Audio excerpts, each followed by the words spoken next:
The Last of the Mohicans, Chapter 2, Lost in the Forest. A few miles away in the same silent forest, on that same July day, an Indian and a white man, a Colonel Scout, sat talking on the bank of the mighty Hudson River. Their voices rose and fell as the two friends discussed the history of both their races in the New World and the problems that existed between them.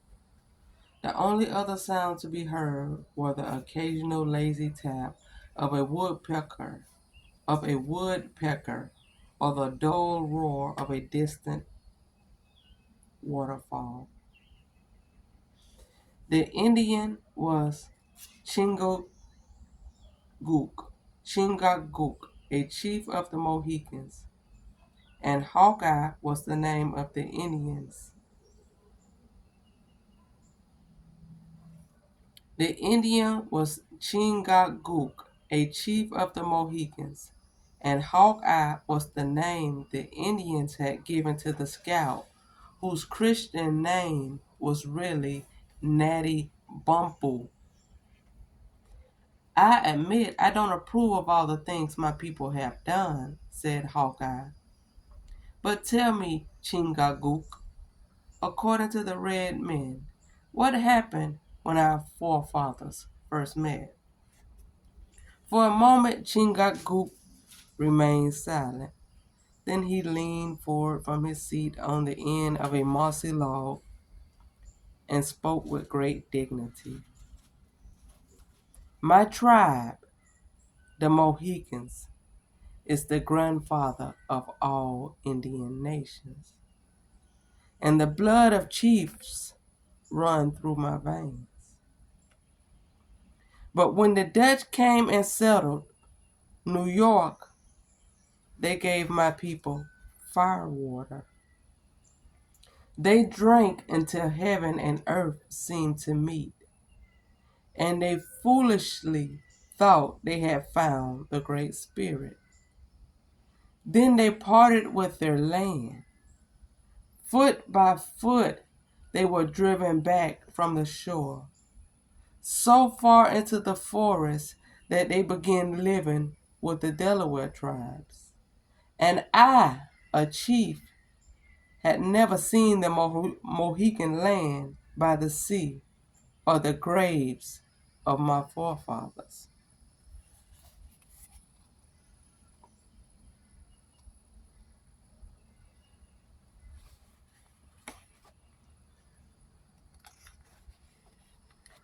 Hawkeye was deeply touched at the suffering of his companion.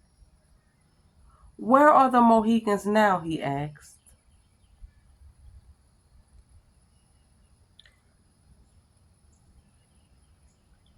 All my family have departed to the land of the spirits, the Indian went on.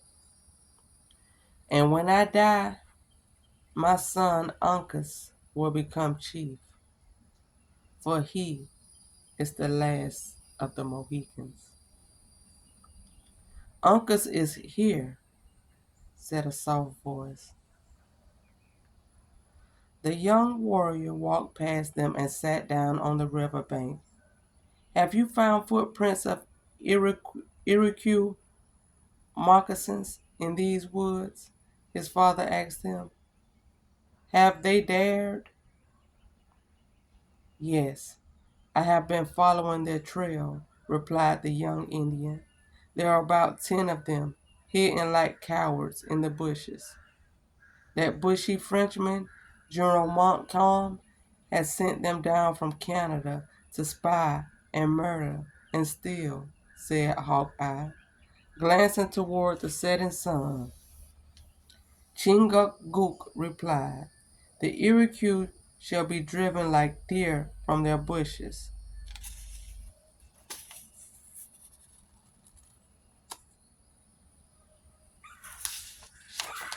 Hawkeye, let us eat tonight and show them that we are men tomorrow. To eat, we must find game, answered Hawkeye.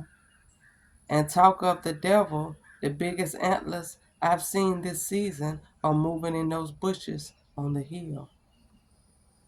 Uncas, Take your bow and kill that buck for our dinner. Uncas approached the animal cautiously. Twing went his arrow as he hit the deer. Done with great Indian skill, said Hawkeye. Shh, whispered the old chief. Shh, whispered the old chief. What's the matter, Chingachgook? Do you hear something? Cried Hawkeye. The Indian pressed his ear to the ground. Horses of white men are coming, he said. Hawkeye, they are your brothers. You must speak to them. The cracking of dry sticks and the trampling of hoofs got closer. Just as Hawkeye looked up, a British officer came into view, guiding his little band along the beaten path.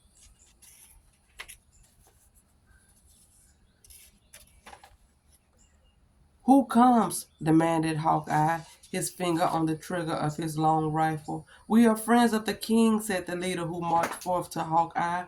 Permit me to introduce myself. My name is Major Duncan Hayward. We have traveled since morning without food, and we are very tired. We trusted an Indian guide to take us to Fort William Henry, but I'm afraid we're lost. Perhaps you could tell us the way. Whoop! Shouted Hawkeye. An Indian guide lost in the woods. That sounds mighty strange to me.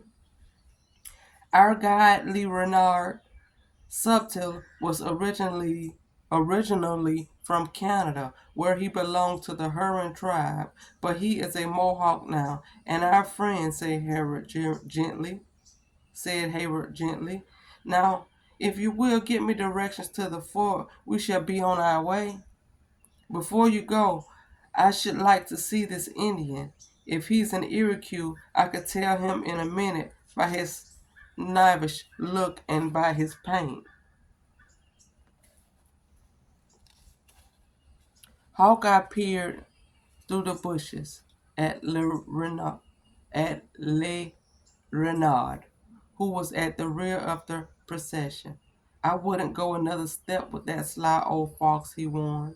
The woods are full of Iroquois, and I have a feeling your so-called Mohawk knows all too well where the Iroquois are hiding.